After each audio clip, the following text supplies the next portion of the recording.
그렇죠. 예, 그런데 이제 방금 배승희 변호사 말씀에 따르면 결국 박근혜 대통령이 임명한 황교안 체제이고, 예.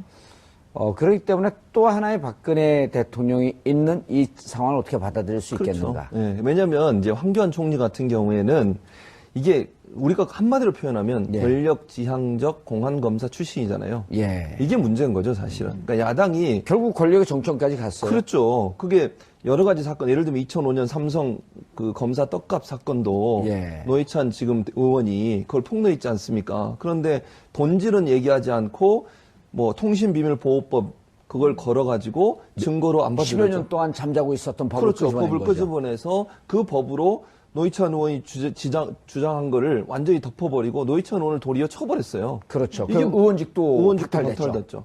또 한 가지 법무부 장관으로 재직할 당시에 국정원 여론조작 대선 관련 예. 그 문제가 법무부 장관이 압력을 가했다는 여러 가지 정황 증거들이 있단 말이에요. 그러니까 이런 사람이 그리고 통합진보당 해산의 원고. 해산도 그렇죠. 예. 거기도 그랬고 그런 어떤 전례가 있는 사람을 대통령 권한 대행으로 앉혀놓는 것이 야당이나 또 진보적 시민사회단체에서는 받아들이기 힘든 거죠. 예. 저분이 과연 제대로 그러면 공정하게 대통령의 직무를 대행할 수 있는 능력을 갖고 있느냐 하는 부분에 있어서 의문이 생기는 것이고요. 또 지금까지 예를 들면 황교안 총리 같은 경우는 권한대행이라고 하는 것은 사실 제한적인 권한만 행사해야 되는 거예요. 국민이 예. 직접 뽑은 사람이 아니잖아요. 지금 박근혜 대통령이 권한을 임명한 거죠. 임명하고 본인이 할 수 없으니까 대행을 하는 거기 때문에 고건 전 총리가 했던 범위 내를 벗어나면 안 된다고 저는 생각합니다. 그건 본인이 직접 대통령으로 국민들의 선택을 받는 사람이 아니고 박근혜 대통령이 임명해서 박근혜 대통령이 이미 탄핵으로 쫓겨난 상황이기 때문에 본인은 최대한 그냥 국정을 문제없이 운영하는 데만 가야지 그 이상의 어떤 행위를 한다고 하는 것은 국민의 반발을 살 수밖에 없다고 생각이 됩니다. 예. 또 한 가지는 만약 그렇게 한다고 하면 야당이든 촛불이 그걸 용납하지 않을 거라고 저는 생각해요. 그리고 지금 이제 배승희 변호사님이 얘기했듯이 만약에 이게 길어지면요. 제가 볼 때 내일도 촛불 등장할 거고요. 그렇죠. 앞으로 계속 촛불은 등장할 겁니다. 하나만 얘기할 거예요. 하야해라 직접. 박근혜 대통령 물러나라 얘기할 거예요. 탄핵으로 끝나는 게 아니라 지금의 이런 사태를 만들었고 또 앞으로 박근혜 대통령이 계속 헌재의 어떤 판결까지 기다리면서 버티고 있을 때 국정의 혼란 상황의 모든 책임은 그러면 박근혜 대통령한테 있는 거라고 주장할 수밖에 없는 상황인 거죠. 그렇다고 하면 촛불은 결국 박근혜 대통령이 즉각 사야하는 것을 요구할 것이고요. 예. 그랬을 때 박근혜 대통령이 계속 버티게 되면 그건 또 더 안 좋은 결과를 가져올 가능성도 충분히 있다고 보고 그렇다고 예. 하면 황교안 총리가 권한대행으로서 뭐 대통령과 같은 권한을 행사하기에는 상당히 제한적일 수밖에 없다고 보는 것이죠. 예. 그런데 예. 지난 5주 동안 촛불 집회가 진행되면서 단 한 명의 연행자도 없었고 없었죠. 단 한 건의 물리적 충돌도 없었는데 네. 방금 황교안 총리가 행자부 장관에게 전화해서 경찰 체제를 강화해라. 강화해라. 예. 그런 얘기를 했었죠.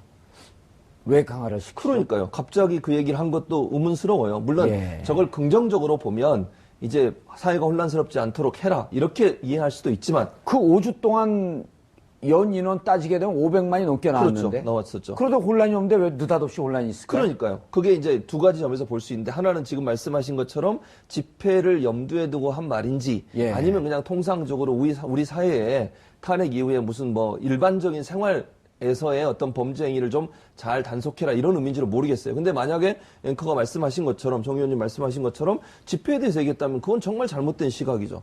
아니 지금까지 여러 번에 뭐 수백만 명이 나와서 집회를 하는 과정인데 아무런 문제가 없었어요. 예. 그런데 만약에 경찰이 차벽이나 이런 걸 통해서 그걸 막으려고 한다거나 이번 주부터 예를 들면 적극적으로 황교안 총리가 권한 대행을 권한을 행사해서 경찰을 이용해서 시위를 막으려는 시도를 한다고 하면 물대포를 쏜다거나.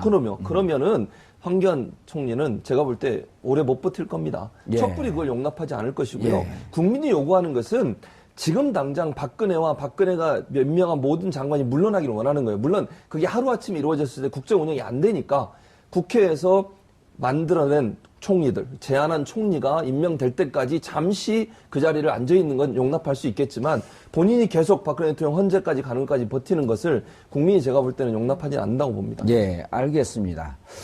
황교안 총리가 권력 지향형 그런 인물이다.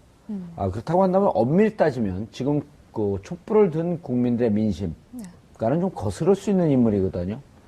그러면 이런 거죠. 대통령이 탄핵됐어요. 그럼 대통령이 가장 신뢰하면서 임명한 사람도 결국은 같은 틀 안에 있으면서 탄핵이 돼야 되는데 그런 법적 구성 요건이 없기 때문에 스스로 물러나야 되는. 그리고 여야가 합의한 총리가 들어와서 이 정국을 수습하는 이게 더 합리적인 경로 아닌가요? 그래서 사실은 대통령이 자신이 자진 퇴임할 때 또 국회에서 그 총리를 추천해주면 자신이 받겠다라는 얘기를 처음에 했었죠. 근데 야당에서 좀 반대를 하고 무조건 그때는 꼼수라고 봤던 거죠. 그래서 탄핵해라 이렇게 되니까 탄핵이 되니까 이제 와서 다시 이제 야당 입장에서는 우리가 총리를 추천하겠다 좀 이런 입장이 돼버리긴 했는데요. 사실 황교안 총리도 박 대통령의 신임을 받아서 됐기 때문에 어떻게 보면 국민들 입장에서는 사실 이런 표현이 그렇지만 한통속이다. 라고 표현을 할 수가 있겠죠. 하나다. 이렇게. 그리고 한통속이란 표현 적절한데요? 적절합니까? 그거 좀 적절하지 않으면 이렇게 표현하시죠. 그 밥에 그 나물이다. 네, 하여튼 그분이 그러신 것 같은데 국민들이 보기에는 최소한.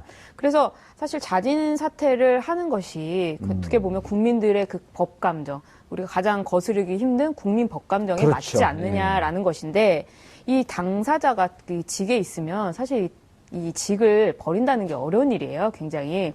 또 황교안 총리 같은 경우에는 여기까지 가고 싶어서 굉장히 노력을 많이 한 사람이고요. 그 대통령에게 신임을 받기 위해서 그 좀 무리하게 어떤 보수층의 입장을 대변하기도 했었고, 그렇게 본다면 황교안 총리가 오히려 좀 더 그 국무회의라든지 이런 부분들에 있어서 더 국정을 더 자신이 운영하고 싶다는 욕심을 보일 수도 있겠죠. 또 남자고 하니까. 그래서 근데 그렇게 보면은 이제 촛불이 가만히 있지 않을 것이고. 그렇죠.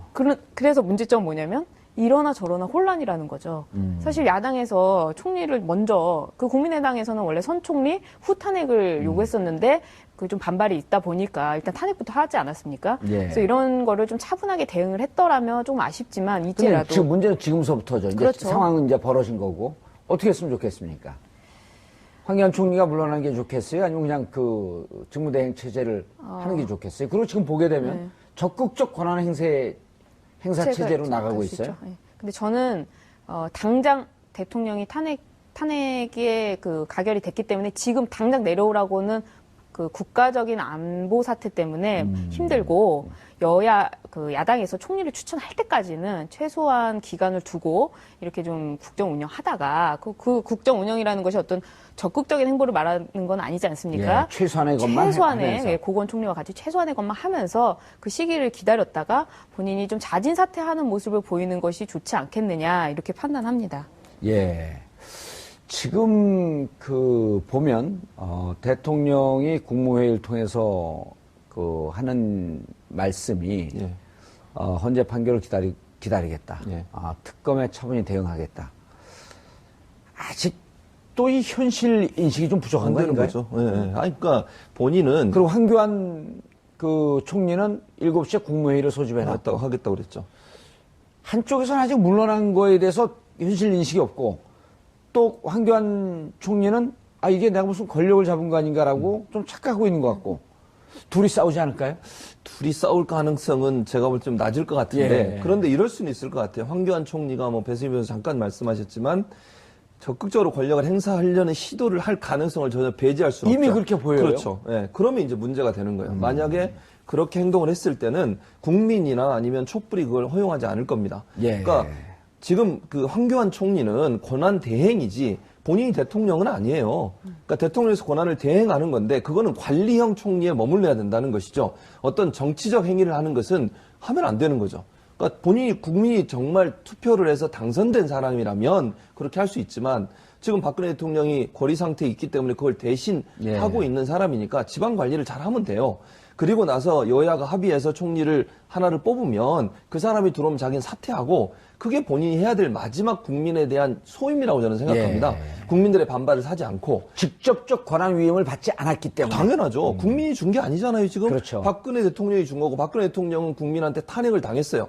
그러면 사실 얘기하면 지금 추미애 대표가 얘기했던 것처럼 내각에 대한 불신임도 거기 포함되어 있는 거 아니겠습니까? 대통령 탄핵했단 말은 대통령이 뽑아놓은 내각에 대해서도 불신임한 거예요. 그렇죠. 국민들 입장에서는. 모두 다 장관을 대통령이 임명했기 그렇죠. 때문에. 당연하죠. 차기 측근들로 예. 앉혀놨잖아요. 그런 알겠습니다. 사람들에 대한 반감이기 때문에 황교안 총리가 이 부분을 명확하게 인식해야 됩니다. 예. 국민이 지금 어떻게 생각하고 있는지 그 국민의 민심을 거스르는 행동을 하게 되면 본인도 탄핵의 대상이 될 수 있고 엄청난 반발을 불러올 수 있다는 것이죠. 예, 알겠습니다.